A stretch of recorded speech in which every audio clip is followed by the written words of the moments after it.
Adesuwa knelt on the worn rug, her hands clasped in prayer. The air in the sitting room was thick with the scent of old hymnals and her father's cologne. Pastor Adesuwa, a man whose voice could shake the rafters of their church, watched her with pride.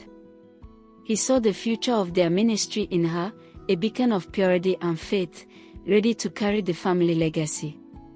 But Adesuwa, with her acceptance letter to the University of Lagos clutched in her hand, felt a different kind of yearning, a hunger for a world beyond the stained glass windows and weekly sermons.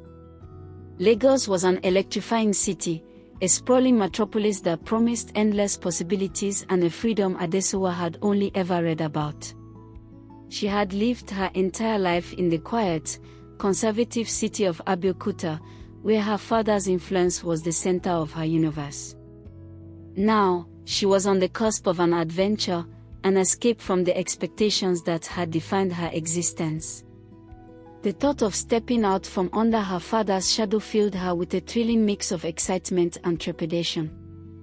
As she packed her bags, her mother, a quiet woman with a perpetually worried expression, slipped a small, leather-bound Bible into Adesuwa's suitcase. "Never forget who you are, my child," she whispered, her eyes filled with a plea. Adesuwa nodded, but a part of her was already making space for a new identity, one that didn't revolve around her faith or her father's reputation. She promised to call every Sunday, but even that felt like a tether she was ready to snap. The Unilag campus was a cacophony of sights and sounds that overwhelmed Adesuwa. Brightly dressed students hurried along the walkways, music blared from hostel rooms, and the air buzzed with an energy that was both liberating and intimidating. She felt like an alien, her modest clothes and shy demeanor standing out in a sea of confidence. Her new roommate, Kemi, a vibrant and outgoing girl with a nose piercing, quickly took her under her wing. Kemi introduced Adesuwa to her circle of friends, a group of students who were effortlessly cool and worldly. Among them was Toby, a charismatic young man with an easy smile and a knack for making everyone feel important. He was a third-year student, known for his connections and his seemingly endless supply of cash. Toby saw Adesuwa's innocence not as a weakness, but as a curiosity. He would engage her in conversations about her life, listening intently as she described the rigidity of her upbringing. He made her feel seen and understood in a way her family never had. Adesuwa quickly found herself drawn into their orbit. They took her to parties, taught her how to dance to modern Afrobeats, and introduced her to a lifestyle she had only ever seen on television. She began to experiment, shedding the layers of her old self. The guilt she felt for betraying her parents' trust was a faint echo, drowned out by the thrill of her newfound independence and the intoxicating feeling of belonging. One evening, Toby and Kemi invited Adesuwa to a private gathering. They spoke of it in hushed, reverent tones, explaining that it was an exclusive society called the Celestial Vanguard. They described it not as a religious group, but as a network for the elite, a place where students with ambition and potential could connect with powerful individuals in the outside world. They promised that membership would guarantee a straight path to success after graduation, opening doors that remained closed to the average student. Adesuwa was hesitant.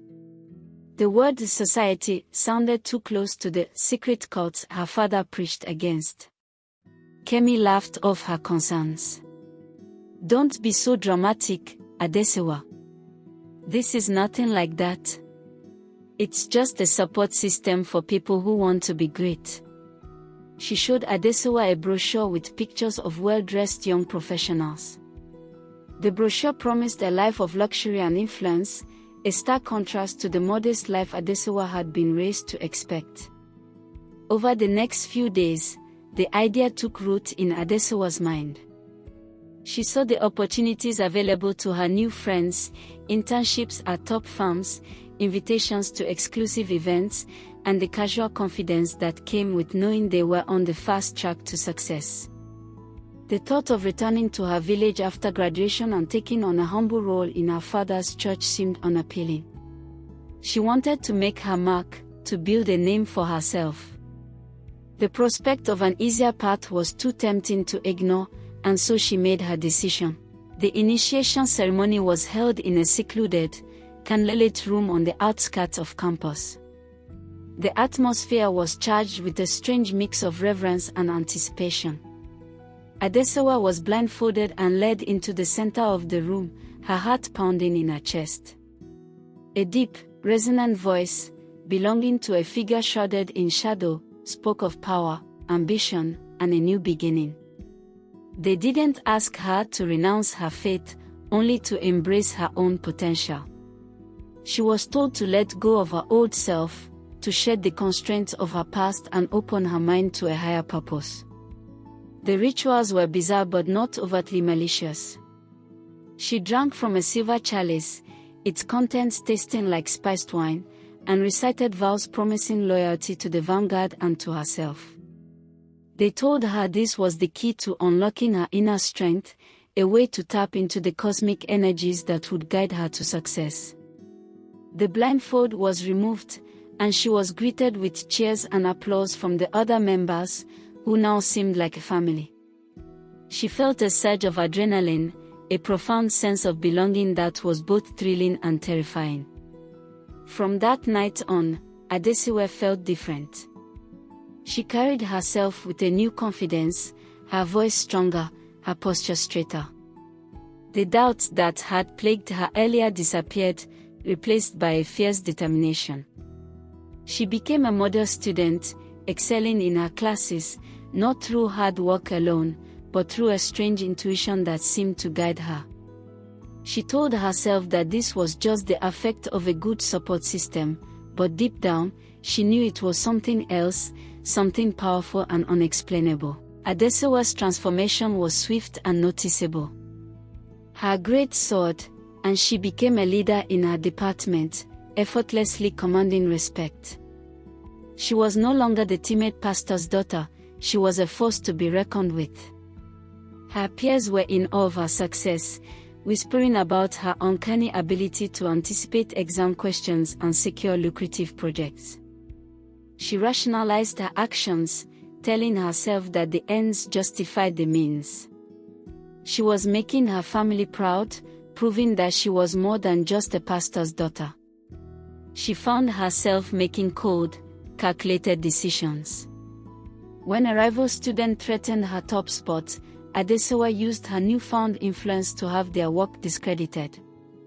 The guilt that once gnawed at her was now a distant memory, replaced by a cold sense of satisfaction. She saw her former self as naive and weak, and she was determined to never go back to that. Her friendships with Toby and Kemi deepened, united by their shared secrets and the belief that they were part of a chosen few, destined for greatness. Her parents, especially her father, noticed the change in her. Their weekly phone calls became strained. He would ask about her church attendance, and she would give vague answers, inventing new hobbies to fill the time. He could sense a distance, an impenetrable barrier between them. She was his daughter, but a stranger had taken her place, one with an ambition he didn't recognize. She was still polite and respectful, but the warmth and light that had once defined her were gone. Pastor Adebayo's concern for his daughter became too much to bear. He decided to make an unannounced trip to Lagos. He arrived at her hostel, his face a mixture of hope and anxiety. When he saw her, the change hit him like a physical blow. Her clothes were fashionable, her hair was dyed, and her eyes held a hardness he had never seen before. She was still beautiful, but the light had dimmed. He tried to hug her, but she stiffened, a reflex of her new life. He sat her down and gently asked her about her life, her friends, her studies. He was met with short, rehearsed answers. She spoke of her success with a detached pride, as if she were talking about a stranger. When he asked about her faith, she finally broke her composure. "I'm doing well, Papa," she said, her voice laced with an uncharacteristic sharpness. "I have found my own path. I don't need your help or your constant questions." Her words were a dagger to his heart. Adesuwa left the university with a heavy heart, his hopes of a reunion shattered. He felt a profound sense of loss, as if he had lost his daughter to a force he couldn't comprehend. He went to a quiet church in Lagos and prayed for her, a silent, desperate prayer for his child to find her way back to the light. He knew something was wrong, something dark and sinister had taken hold of his daughter, and he was determined to find out what it was. Adesuwa's new life was a whirlwind of power and privilege. She was a star, and she reveled in the attention. One day, a fellow member of the Vanguard, a quiet boy named Femi, approached her. He was a new member, and his eyes were filled with a fear Adesuwa had long forgotten. He told her the rituals were getting darker, that the leader was demanding more from them, and he had a bad feeling. He begged her to leave with him before it was too late. Adesuwa scoffed at his fear, a wave of pity washing over her.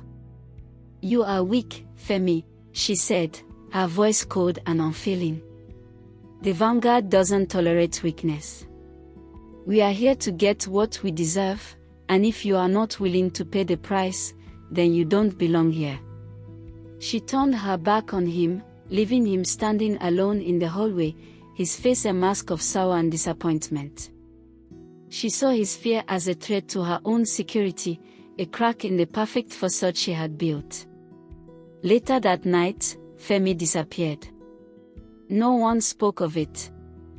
The other members acted as if he had never existed. A cold dread settled in Adesuwa's stomach, but she quickly pushed it away. She told herself that this was just a necessary evil, a casualty of greatness. She was a different person now, and this was simply a sign that she was no longer a naive girl. She was a woman of substance, a woman of power, and she would not let a moment of weakness stand in her way. Adesuwa received a message to report to the leader's chambers for her final ascendancy. She was giddy with anticipation, convinced that this was her moment to become a fully fledged leader. She was led to a luxurious penthouse in Ikoyi, where she was ushered into a lavish office. A woman with a confident smile sat behind an antique mahogany desk. The woman's face was vaguely familiar, and a sudden, shocking realization dawned on her. This wasn't just a leader, this was the wealthy benefactor who had anonymously paid for her university scholarship. Her heart pounded in her chest as the woman's smile widened. "Welcome, Adesuwa," the woman said, her voice dripping with a casual malice. "We have been waiting for you." The woman, who introduced herself as Madam Cecilia, then explained the truth. "The Celestial Vanguard," she said, "was created for one purpose only, to acquire the children of the most prominent men in Nigeria, those who refused to bend the knee to us. Your father, Pastor Adesuwa, was one of them. Years ago, we offered him power, wealth, and influence, but he refused, clinging to his empty righteousness." Adesuwa's mind reeled. "This whole time," she stammered, "the scholarship, my friends, it was all a trap." Madam Cecilia laughed, a cold, hollow sound. "Indeed. We chose you specifically. We watched you, nurtured your ambition, and fed your greed. We knew that you were your father's greatest treasure, and by turning you against him, we would achieve the ultimate revenge. Your father chose his fate over us, and now he has lost his daughter to the darkness he despises. The serpent's daughter has arrived." The revelation hit Adesuwa like a thunderclap. The friends she had come to trust, Toby and Kemi, were nothing more than pawns, groomed to lure her into the trap. Their effortless success wasn't due to networking or ambition, but to a sinister, unseen hand. Her own accomplishments, the grades, the opportunities, all of it had been orchestrated. She wasn't a star, She was a puppet on a string, dancing to a tune she had never heard. The power she had so desperately sought was a lie. Her world, built on a foundation of deceit and manipulation, came crashing down. The confidence she had cultivated so carefully evaporated, replaced by a consuming wave of shame and self-loathing. She saw herself for what she truly was, a foolish, greedy girl who had been so easily led astray by the promise of a life she was never meant to have. The memory of her father's worried face, his silent prayers, and his unyielding love now felt like a searing indictment of her choices. She looked at Madame Cecilia, no longer with awe or respect, but with a burning hatred. The woman who had promised her everything had taken away the one thing that truly mattered, her integrity and her family. The betrayal was deeper than she could have ever imagined. It was a cold, calculated strike against her father's spirit, using her as the weapon. Adesuwa knew she had to act, not just for herself, but for the man she had so easily abandoned. Adesuwa rose from her chair, her body trembling with a mixture of rage and a newfound resolve. She looked at Madame Cecilia, her eyes no longer filled with fear, but with a fierce determination. She had lost everything, but she refused to be a pawn in their game any longer. She would not be the serpent's daughter. She would reclaim her name. With a strength she didn't know she possessed, she pulled out her phone and began recording, her voice clear and unwavering as she recounted every detail of the plot. She walked out of the penthouse, the weight of her sins heavy on her shoulders. She went directly to a police station, her hands shaking as she provided the evidence she had secretly recorded. The scandal was immediate and devastating, exposing not just the occult society but also the powerful figures who were part of it. Adesuwa's life became a public spectacle, a cautionary tale. Her face was splashed across the news, a pastor's daughter who had fallen from grace. Adesuwa knew that the road back to her father would be long and difficult, perhaps even impossible. But as she saw her story, her confession, spread across the nation, she felt a profound sense of peace. She had traded a false power for a genuine redemption, and for the first time in a long time, she felt like she was truly free. She had found a new path, not to fame or fortune, but to truth and reconciliation.